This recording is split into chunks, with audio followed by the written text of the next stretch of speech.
My parents said the greatest gift for your sister's wedding is if you disappear from our family forever. I didn't beg, packed my things, took the keys, walked out the door, closing like a final punctuation mark the next day. Sold the apartment, froze the joint account. I'm Sarah, and this is the story of how my family's cruelty became their downfall. What happened 4 years ago changed everything, but what happened last week? That was justice. Growing up, I always knew Madison was the golden child. She was 2 years younger, prettier according to everyone, and somehow everything she touched turned to gold in my parents' eyes. Robert and Linda Morrison made it clear from day one that Madison was their little princess, and I was just there. Don't get me wrong, I wasn't some tragic Cinderella figure.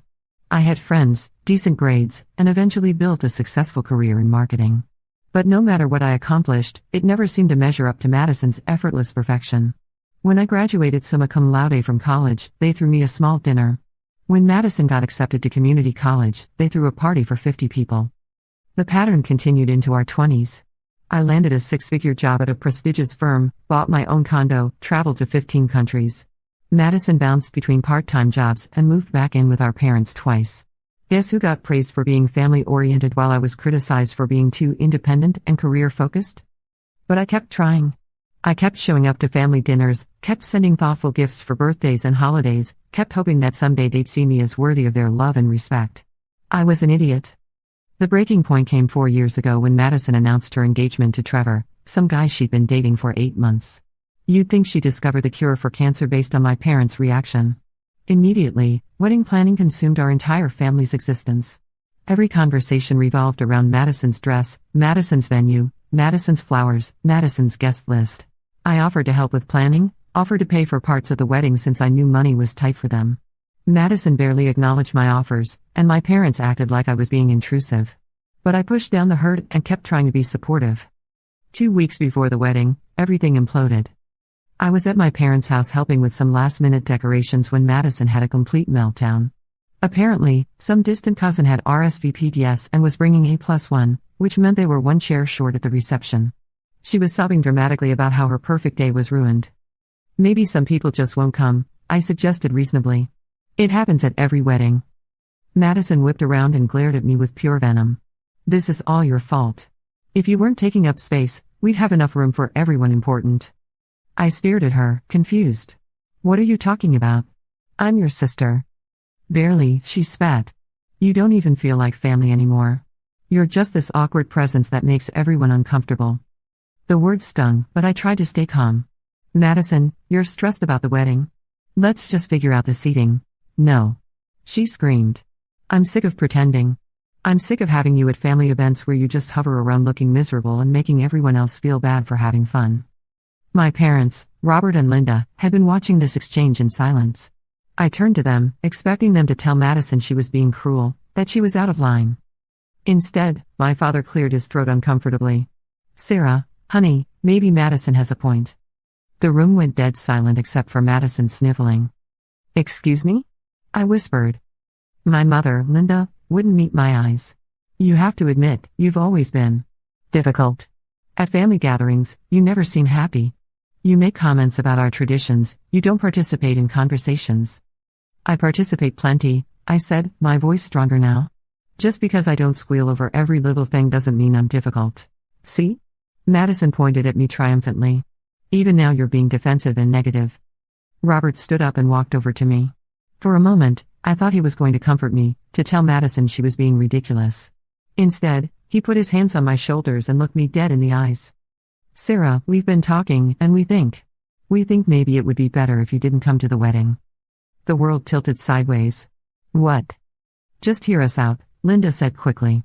This is Madison's special day, and we want everything to be perfect for her. With your energy. There, we're worried about drama. My energy? I repeated numbly. What drama? When have I ever caused drama? You don't have to cause it, Madison said smugly.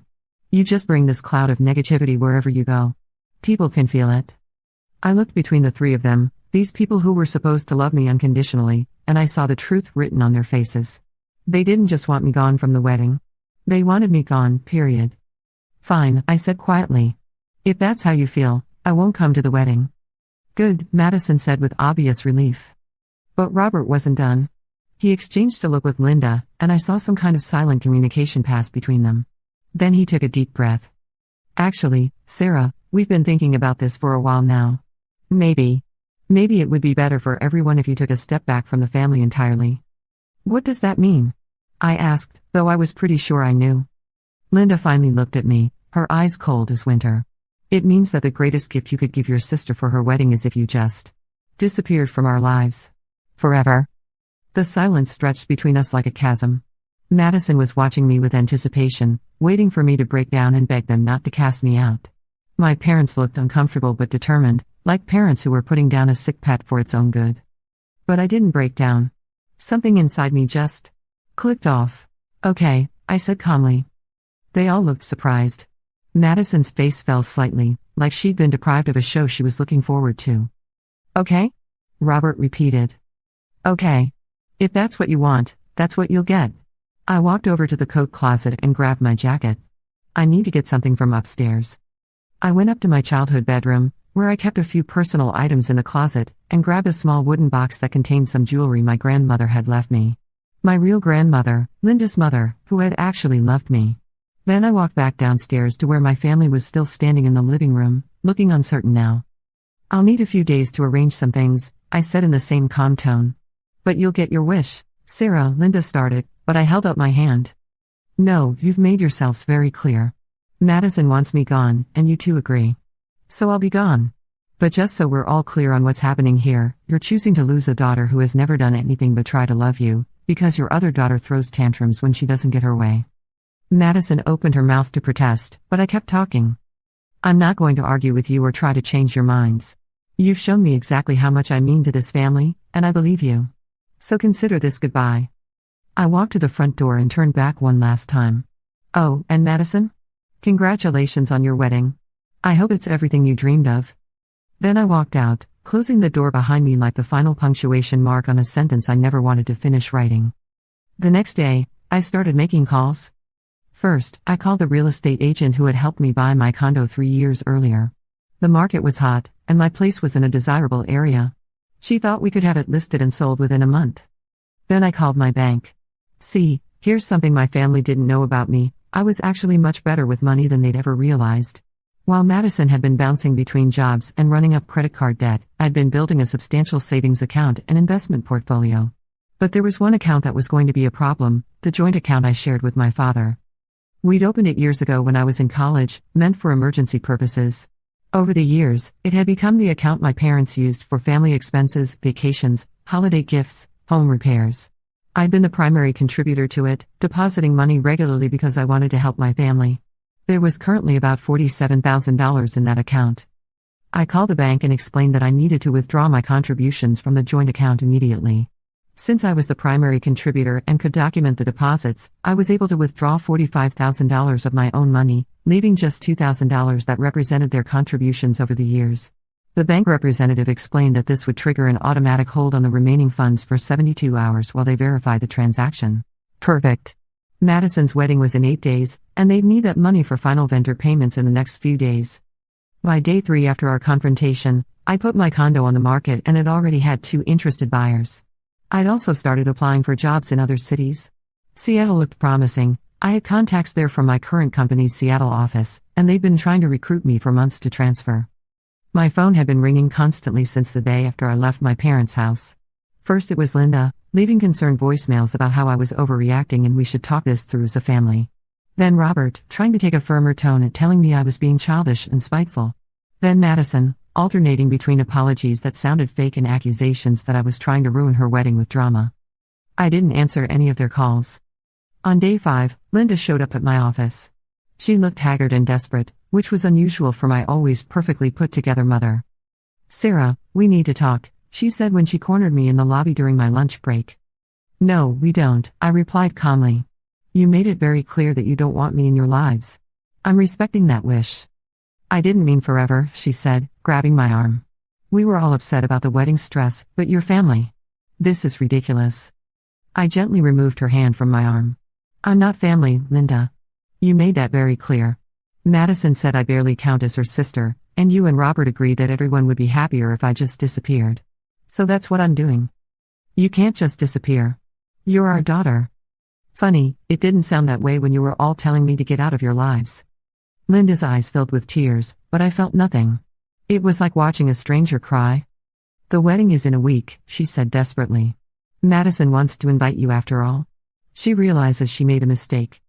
No, she doesn't, I said flatly. She's panicking because she's realizing there might be consequences to her behavior, but she doesn't actually want me there. None of you do. And you know what? I finally believe you. I started to walk away, but she called after me. Sarah, please. We can't access the money for the final wedding payments. I took out loans expecting that money to be available. I turned back to her with a pleasant smile. That's not my problem anymore. You wanted me to disappear, remember? That includes my financial contributions to this family. The money I withdrew was mine anyway. But the wedding will go on without me, exactly as you all wanted. Goodbye, Linda. That afternoon, I accepted a job offer in Seattle. My new position came with a 20% salary increase and a signing bonus that would more than cover my moving expenses. My last day at my current job would be the day after Madison's wedding. The phone calls became increasingly frantic as the wedding approached. Robert left angry voicemails calling me vindictive and cruel. Madison left sobbing messages begging me to fix the bank account situation. Linda sent text after text promising that things would be different if I would just stop this madness. But it was too late. They'd shown me who they really were, and I believed them. The wedding went on as scheduled. I know this because my former co-worker Jessica, whose cousin was invited, sent me updates throughout the day. Apparently, they'd had to drastically scale back the reception due to budget constraints, and Madison had spent most of the day in tears. Not because she missed me, but because her perfect wedding had turned into a modest affair with cash bar drinks and a cake from the grocery store instead of the elaborate dessert table she'd planned. 6 weeks later, I was in Seattle, settled into a beautiful apartment with a view of the Sound. My condo had sold, and I'd used part of the profits as a down payment on the Seattle apartment. The $45,000 I'd withdrawn from the joint account was now in my personal savings. I blocked all my family's phone numbers and social media accounts. When Linda somehow got my new work number and called, I had my assistant take a message that I was too busy to take personal calls during work hours. When Robert showed up at my building, the doorman turned him away because he wasn't on my approved visitor list. For 6 months, I lived in blissful silence. I made new friends, dated a wonderful guy named Marcus, traveled to places I'd always wanted to see. I was happier than I'd ever been in my life. Then the real consequences started showing up. Jessica kept me informed about my family's situation through mutual friends and her cousin who still lived in our hometown. Apparently, without my regular contributions to family finances, my parents were struggling more than they'd let on.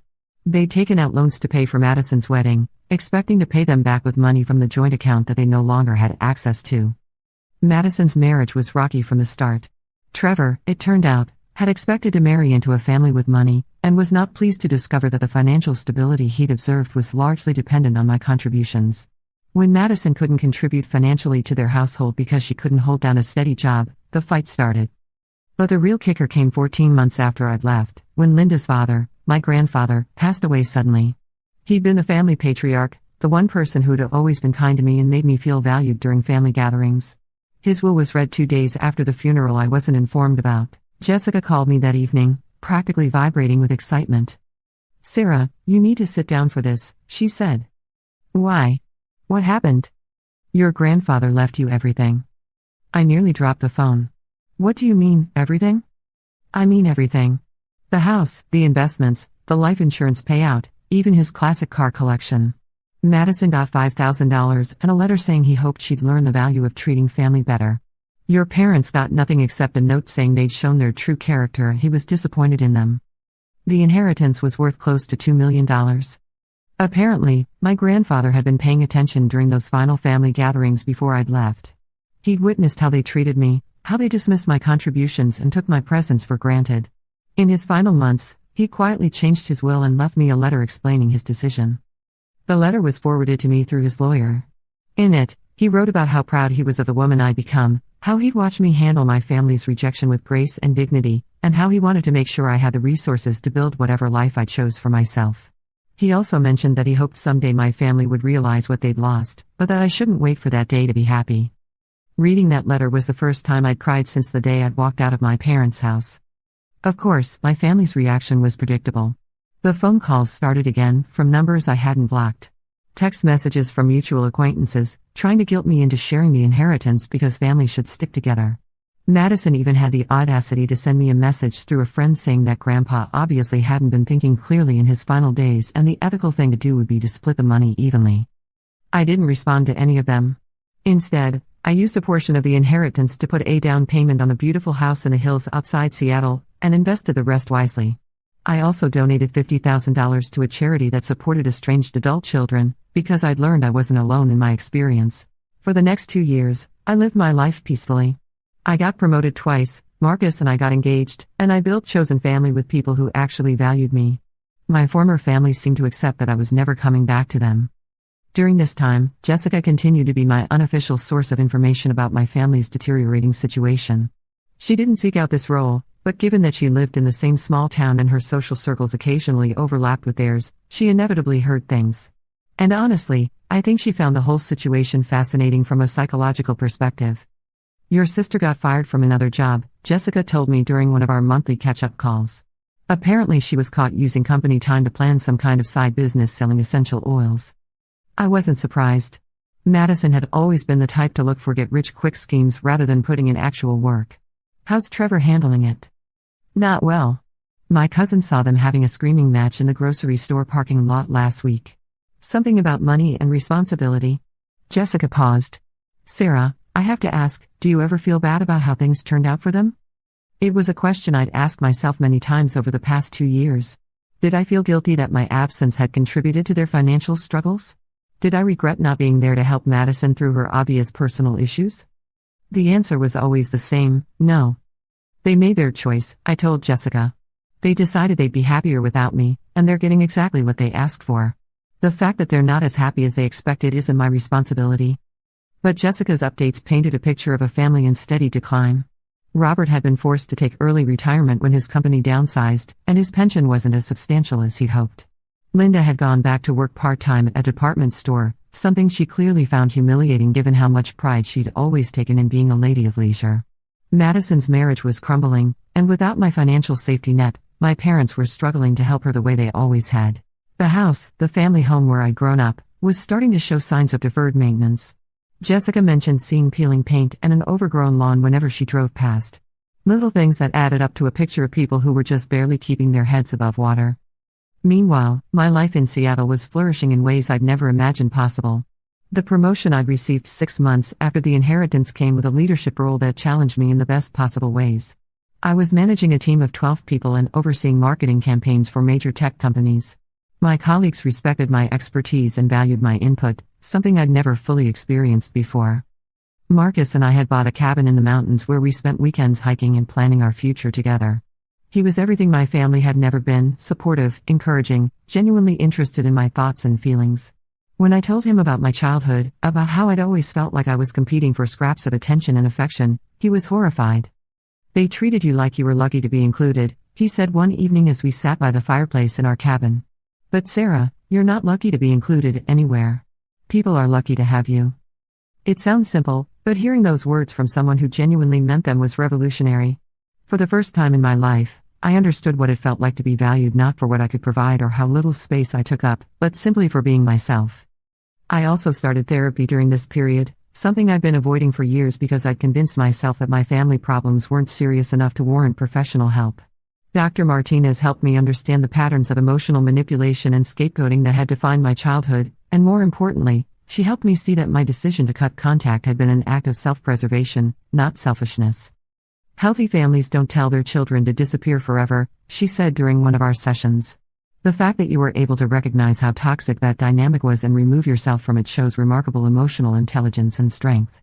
Through therapy, I also came to understand why Madison had always been so threatened by me. As the younger child who struggled academically and professionally, she'd learned that the only way to secure our parents' attention and resources was to position herself as the victim of my success. Every achievement of mine became evidence of how I was somehow taking something away from her. "It's a zero-sum mentality," Dr. Martinez explained. In her mind, your success meant her failure, your happiness meant her misery. She couldn't celebrate your wins because she'd been conditioned to see them as her losses. Understanding the psychology behind my family's behavior didn't make their actions hurt any less, but it did help me feel more confident in my decision to stay away from them. They weren't going to change because the system they built worked for them, or at least, it had worked until I removed myself from the equation. Around this time, I also started volunteering with a support group for estranged adult children. I'd found the group online during my first year in Seattle, but it took me a while to work up the courage to attend meetings. When I finally did, I discovered that my experience was far from unique. There was David, whose parents had disowned him for being gay and then tried to reconnect years later when they needed someone to care for them in their old age. There was Maria, who'd been written out of her family's will for marrying someone they didn't approve of, only to have them come crawling back when they realized she was their only financially stable child. There was Jennifer, whose siblings had convinced their parents that she was mentally unstable because she'd called out their emotional abuse. Hearing their stories made me realize that family estrangement often follows predictable patterns. The scapegoated child is pushed away, then blamed for the problems their absence creates. The family struggles without their contributions, emotional, financial, or otherwise, but instead of acknowledging their mistake, they double down on the narrative that the estranged child is the problem. They want you gone until they need you, Jennifer said during one meeting. Then suddenly you're selfish for staying away. I started sharing my own story in these meetings, and the group's validation was incredibly healing. These were people who understood what it felt like to be told you were the problem, to have your legitimate grievances dismissed as overreaction or holding grudges. They understood the guilt and confusion that comes with cutting ties with family, and they helped me see that choosing your own well-being over toxic relationships isn't selfish, it's necessary. As my second year in Seattle progressed, I began to feel something I'd never experienced before: genuine peace. I wasn't constantly bracing for criticism or trying to prove my worth. I wasn't walking on eggshells or monitoring my words to avoid setting someone off. I was just living. It was remarkable how much mental energy I'd been spending on managing my family's emotions and expectations. Marcus proposed during a weekend trip to Vancouver, and when I called Jessica to share the news, she was thrilled but also gave me an update that cast a shadow over my happiness. "I hate to bring this up during such a happy time," she said, "but I thought you should know, your dad had some kind of health scare last month. Heart palpitations or something. He's fine now, but Linda was apparently calling around to all their old contacts, trying to find your number." My first instinct was a flash of worry, the kind of automatic response that decades of conditioning had ingrained in me. Then came the guilt, the voice in my head that whispered maybe I should reach out, maybe family was more important than my hurt feelings, maybe I was being too harsh. But then I remembered sitting in that living room 3 years ago, listening to my father tell me that the greatest gift I could give my sister was to disappear forever. I remembered the relief on their faces when I agreed. I remembered all the evidence that they'd been happier without me. "Did she find it?" I asked Jessica. "I don't think so. And honestly, Sarah, I don't think she tried very hard. I think it was more about the gesture, you know? Being able to tell herself she'd attempted to reach out." That made sense. Linda had always been good at performative gestures that made her feel better about herself without actually requiring her to change her behavior or take real responsibility. Marcus and I set our wedding date for the following spring and began planning a celebration that would reflect our values and priorities. We wanted something intimate but meaningful, surrounded by people who genuinely cared about us. The guest list was small but carefully curated: friends who'd become family, colleagues who'd become friends, Marcus's wonderful parents who'd welcomed me with open arms. It struck me that our wedding would have everything Madison's hadn't: genuine joy, financial stability, and guests who were there because they wanted to celebrate with us, not because they felt obligated. There would be no drama, no last-minute panics about money, no family members making passive-aggressive comments or competing for attention. During this time, I also made some financial decisions that would prove significant later. The inheritance from my grandfather had been wisely invested, and the returns were substantial enough that I was able to purchase several rental properties in up-and-coming neighborhoods. I also started a small scholarship fund for first-generation college students who'd been estranged from their families, kids who were trying to build better lives without a safety net of family support. The scholarship fund was particularly meaningful to me because I remembered how isolating it had been in college to hear classmates talk about their family's support and involvement while knowing that mine saw my education as something that was taking me away from them rather than something to be proud of. I named the fund after my grandfather, and the first recipient was a young woman named Ashley whose parents had disowned her for refusing to drop out of school to care for her younger siblings. Reading her essay about determination and self-reliance, I saw echoes of my own journey. By the time my third year in Seattle was ending, I felt like I'd built something genuinely beautiful. My career was thriving, my relationship with Marcus was strong and healthy, and I'd created a chosen family of people who saw and appreciated my authentic self. I'd also developed hobbies and interests that I'd never had time for when I was constantly managing family drama. I learned to rock climb, took up photography, and even started writing short stories. But apparently, Financial desperation has a way of making people persistent. 6 months ago, I received an official-looking letter from a law firm back home. My father was suing me for financial elder abuse and unjust enrichment, claiming that I'd manipulated my grandfather into changing his will and that I had improperly withdrawn money from the joint account that was meant for family expenses. The lawsuit was clearly desperate. They'd filed it just under the 2-year statute of limitations for will contests, but it was still stressful to deal with.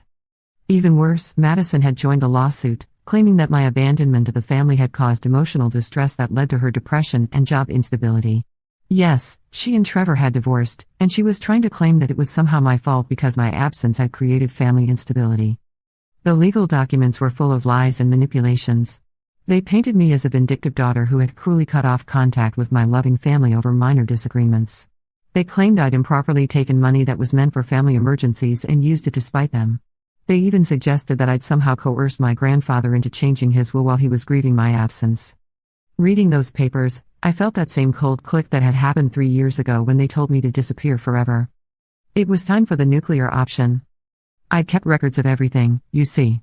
Screenshots of text messages, saved voicemails, emails, even a few recordings from the day they kicked me out. Thank God for smartphones with voice memos. I'd also kept meticulous financial records showing exactly how much I'd contributed to family expenses over the years and how the joint account had been used. But more importantly, I kept in touch with Jessica, who had been documenting my family's behavior through her cousin and other mutual friends who witnessed their public comments and social media posts about being better off without me. I hired the best family law attorney in Seattle, a woman named Patricia Chen who specialized in cases involving family abuse and manipulation. When I showed her all my evidence, her eyes lit up like Christmas morning. "They picked the wrong person to mess with," she said with a predatory smile. "We're not just going to defend against this lawsuit, we're going to destroy them." Patricia's strategy was brilliant. Instead of just defending against their claims, we filed a countersuit for defamation, harassment, and intentional infliction of emotional distress. We also petitioned the court to make public all communications related to the original incident, including the recordings I had of them telling me to disappear forever. The evidence was devastating. Audio recordings of Madison calling me names and saying I wasn't really family. Robert and Linda agreeing that everyone would be happier if I just disappeared. Text messages from Linda admitting that they'd taken me for granted financially. Screenshots of Madison's social media posts celebrating my absence from her wedding. But the most damaging piece of evidence was something I'd forgotten I had until Patricia asked me to go through everything with a fine-tooth comb. A few months after I'd moved to Seattle, Madison had gotten drunk and sent me a long, rambling email detailing how much better the family dynamic was without me there, how she'd always felt like she was competing with me for their parents' attention, and how she was glad I'd finally gotten the hint and left them alone. She'd ended the email by saying that she hoped I'd stay gone because coming back would just ruin the peace they'd finally found. That email alone was enough to destroy their entire narrative about being a loving family devastated by my cruel abandonment. The case went to mediation first, as required by the court. When that failed because my family refused any reasonable settlement, we proceeded to a hearing. Patricia had warned me that my family might try to make a scene, so I was prepared. What I wasn't prepared for was how completely broken they looked. Robert had aged what looked like 10 years. His hair was gray now, and he'd lost weight in an unhealthy way. Linda looked desperate and hollow-eyed, clutching a tissue box and shooting me pleading looks across the courtroom. And Madison. Madison looked exactly like the spoiled brat she'd always been, but now with an edge of panic because her comfortable life was falling apart. Their lawyer was clearly working with a shoestring budget and hadn't prepared adequately. He tried to paint them as the victims of a vindictive daughter's revenge scheme, but every argument he made was immediately countered by audio recordings, screenshots, or documented evidence of their actual behavior. When the judge listened to the recording of them telling me to disappear forever during the hearing, I watched my family's faces crumble. There was no way to spin those words as loving or supportive. There was no way to claim they'd been taken out of context. The coup de grace came when Patricia presented Jessica's testimony and the documented evidence she'd collected. Jessica had screenshots from mutual friends showing social media posts where Madison had celebrated my absence, and testimony from several people who'd heard my parents say they were relieved I was out of their lives. The judge was clearly frustrated with their claims. He dismissed their lawsuit and ruled in favor of my countersuit, awarding me damages for defamation and emotional distress. The amount was substantial enough that it would wipe out what was left of their savings. But he wasn't done. In his final remarks, the judge said something that will stay with me forever. The evidence clearly shows that the plaintiffs explicitly told their daughter to permanently remove herself from their lives, then pursued legal action when she honored that request. This court finds their claims to be without merit and their behavior toward the defendant to be reprehensible. As we left the courthouse, my family tried to approach me one last time. Robert stepped forward with tears in his eyes. "Sarah, please," he said. "We're a family. We made mistakes, but we're still family." I looked at him for a long moment, then at Linda and Madison standing behind him. They all looked broken and desperate and sorry, but not because they'd hurt me. They were sorry because their cruelty had finally cost them something they couldn't afford to lose. "No," I said quietly. "We're not family. You made that very clear 3 years ago when you told me the greatest gift I could give you was to disappear forever. I gave you that gift, and I'm not taking it back." Madison started to cry then, real tears instead of her usual manipulative ones. "I was wrong," she sobbed. "I was jealous and stupid and wrong. Please, Sarah, I'm sorry." "I'm sure you are," I replied. "Sorry that your actions had consequences. Sorry that treating people badly actually cost you something in the end. But you're not sorry for what you did to me. You're just sorry you got caught." I turned to walk away, then stopped and looked back one more time. 3 years ago, you told me I brought negativity wherever I went. You said I was difficult and that everyone would be happier without me. You may have been right about the first part, but the negativity wasn't coming from me. It was coming from how you treated me. And now you get to live with the consequences of that treatment forever. Patricia and I walked away, leaving them standing there in the courthouse parking lot. I could hear Madison still crying behind me, and Linda calling my name, but I didn't look back. That evening, I called Marcus and told him everything. We'd already planned to get married next spring, but after everything that had happened, I wanted to move the timeline up. Life is too short to wait for happiness, and I'd already wasted too many years trying to earn love from people who were never going to give it. We're getting married next month in a small ceremony overlooking the Sound. My grandfather's best friend, who reached out to me after the inheritance and has become like a surrogate grandfather, will walk me down the aisle. Jessica will be my maid of honor. My chosen family will be there to celebrate with us. My biological family will not be invited. They burned that bridge 4 years ago when they told me to disappear, and I'm not rebuilding it just because they've finally realized what they lost. The house they'll probably have to sell to pay the judgment? I might buy it. Not to live in. I have no desire to go back to that place, but as an investment property. There's something poetic about the idea of profiting from the final collapse of their financial stability. Some people might call me vindictive for pursuing the lawsuit instead of just moving on with my life. They might say I should have been the bigger person and forgiven them. But here's the thing, I did move on with my life. I built something beautiful and peaceful and filled with people who actually care about me. They're the ones who couldn't move on. They're the ones who decided that having me out of their lives wasn't enough. They also needed to profit from my absence by taking the inheritance my grandfather left me.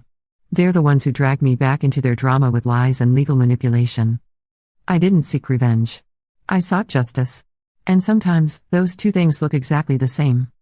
The best revenge, it turns out, isn't plotting and scheming to hurt the people who hurt you. The best revenge is building a life so amazing that their absence from it becomes their punishment. The best revenge is being so genuinely happy without them that their attempts to drag you back down just highlight how much better off you are without them. My family wanted me to disappear forever, and I gave them exactly what they asked for. They just never expected that granting their wish would cost them everything they actually valued. But that's the thing about consequences, they don't care about your intentions. They only care about your actions. And my family's actions spoke loud and clear. Update: it's been 2 weeks since the court ruling, and I've received exactly what I expected, nothing. No attempts at contact, no more letters from lawyers, no dramatic gestures. It's like they finally accepted that the bridge is burned beyond repair. The silence is peaceful in a way that I never expected. For almost 4 years, there was always this underlying tension, this knowledge that they might reach out or try to insert themselves back into my life. Now that possibility is gone, sealed shut by a judge's ruling and their own inability to accept responsibility for their actions. Marcus and I went house hunting last weekend and found the perfect place for starting our married life. It's nothing like the house I grew up in, it's warm and bright, with big windows and space for the family we want to build together. A family based on love and respect rather than obligation and conditional affection. I'm finally free, and it feels exactly like coming home.